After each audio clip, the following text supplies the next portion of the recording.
আসসালামু আলাইকুম। আমি পুষ্টিবিদ ইশরাত জাহান হাজির হয়ে গেলাম আবারও। রমজান মাসে আসলে আমাদের কাছে অনেকেই প্রশ্ন করেন যে সদ্য যারা মা হয়েছেন মানে ল্যাকটেটিং মাদার তারা আসলে রোজা রাখতে পারবেন কিনা বা রোজা রাখলেও তাদের খাবার মেনুটা কেমন হবে। কারণ এই সময়টা কিন্তু আমাদের বছরে একটা মাসই আমরা রোজা রাখার জন্য সময় পাই। তো সবাই চেষ্টা করেন যে এই সময়টা যাতে তাদের মিস না হয়।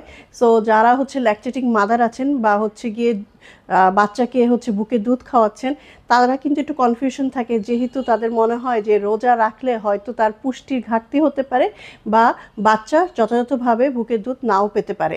তবে এটা কিন্তু ভুল ধারণা। আপনি যদি আপনার খাদ্য তালিকা সঠিকভাবে নির্বাচন করে থাকেন তাহলে কিন্তু যথাযথভাবে সারাদিন আপনি কিন্তু আপনার বাচ্চাকে বুকের দুধ খাইয়েও রোজা পালন করতে পারবেন। প্রথমে খেয়াল রাখতে হবে যে আপনার খাদ্য তালিকায় প্রচুর পরিমাণে যেন পানির সরবরাহ থাকে বা তরলের সরবরাহ থাকে। কারণ আমাদের ধারণা যে অনেক বেশি খাবার খেলে হয়তো বুকের দুধ উৎপাদন হয়, কিন্তু বিষয়টা সেটা নয়। আপনাকে বডি হাইড্রেট আছে কিনা সেটা খেয়াল করতে হবে এবং যথেষ্ট প্রোটিন জাতীয় খাবার আপনি খাচ্ছেন কিনা এটা কিন্তু খুব ইম্পর্ট্যান্ট। ইফতারিতে আমরা অনেক সময় অনেক ধরনের খাবার খাই, কিন্তু এই মায়েদের ক্ষেত্রে কিন্তু বলবো যে আপনারা কিন্তু যে ফলের জুসগুলো থাকে বা শরবত যদি থাকে সেগুলো কিন্তু 2-3 গ্লাস শরবত আপনারা রাখবেন এবং কিন্তু সরাসরি যে চিনিযুক্ত যে শরবতগুলো আছে সেগুলো অ্যাভয়েড করবেন।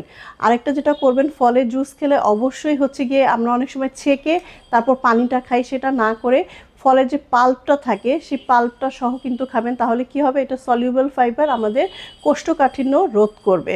আর প্রোটিন বলতে আমরা অবশ্যই আপনি ডিম সিদ্ধ রাখবেন, এবং যদি কখনো ডিম সিদ্ধ অনেকে খেতে হয়তো গন্ধ লাগে, খেতে পারেন না, আপনি স্যুপও কিন্তু খেতে পারেন, ডিমের স্যুপ খেতে পারেন, সেখানে একটু সবজি দিয়ে নিতে পারেন, একটু সালাদ দিয়ে নিতে পারেন, তাহলে হবে কি একটা কম্বাইন্ড খাবার হবে।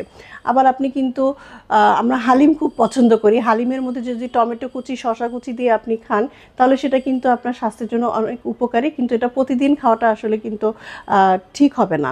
আবার আমরা কিন্তু ফলের চাট খেতে পারি বা বিভিন্ন ধরনের মুড়ি মাখা যারা পছন্দ করেন তারা অবশ্যই কিন্তু এখানে কোনো রকম তেল ব্যবহার করবেন না, বা অনেকে কিন্তু অনেক ধরনের ইনগ্রিডিয়েন্টস ব্যবহার করেন যার কারণে দেখা যায় পেটের বিভিন্ন ধরনের সমস্যা হয়, ইভেন কি ডায়রিয়া পর্যন্ত হয়ে যেতে পারে।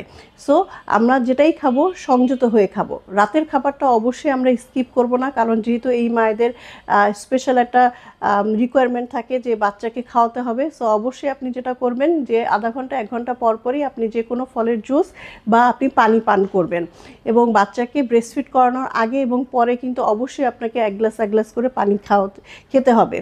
অবশ্যই এটা রোজার মধ্যে নয়, যখন আপনি কি ইফতার থেকে ভোর রাত পর্যন্ত তখন আপনি খাবেন।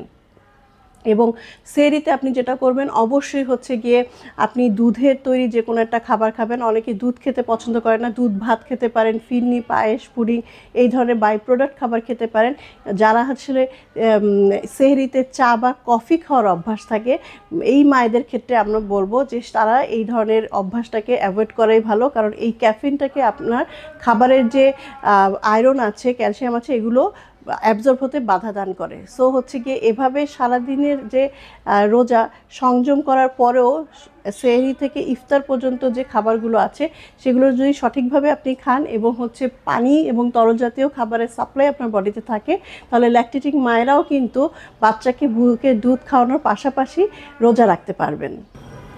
এবং অবশ্যই মায়েরা খেয়াল করবেন যে আপনার যেহেতু বুকের দুধ বাচ্চা খাচ্ছে, সো বাচ্চার যদি কোনো শারীরিক সমস্যা হয় অবশ্যই আপনার নিকটস্থ যে ফিজিশিয়ান আছে তার সাথে কথা বলে নেবেন। ইউটিউব এবং ফেসবুক আমরা যে অনলাইনে যেসব আমাদের উপদেশ পেয়ে থাকি সেটা চেয়ে আপনি সরাসরি ফিজিশিয়ানের কাছে চলে যাবেন।